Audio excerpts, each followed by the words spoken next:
Hello guys, magbayubo po tayo ng taniman.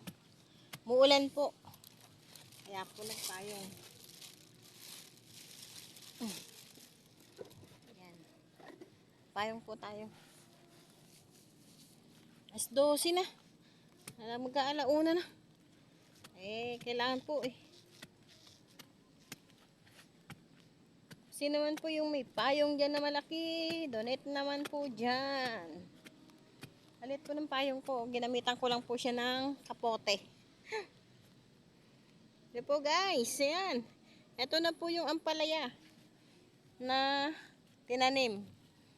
Yung pinunla ko nung nakaraan, ito na po siya ngayon, tinanim na. Ngayon po, tinatabunan na po yung puno. Ayan. Tabunan na po siya ng puno.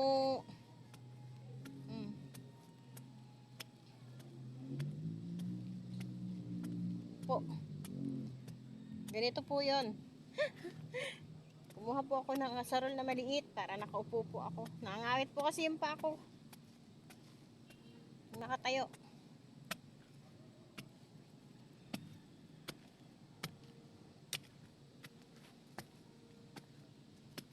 Nahukayan po yung gilid para po tabunan. Yan po. Dadamuhan siya. Dadamuhan. Tsaka huhukayan. Tatabunan.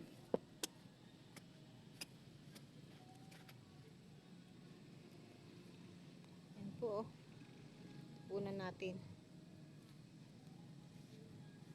Tabunan po yung puno, hindi po yung mismong ampalaya. Hibansot ba?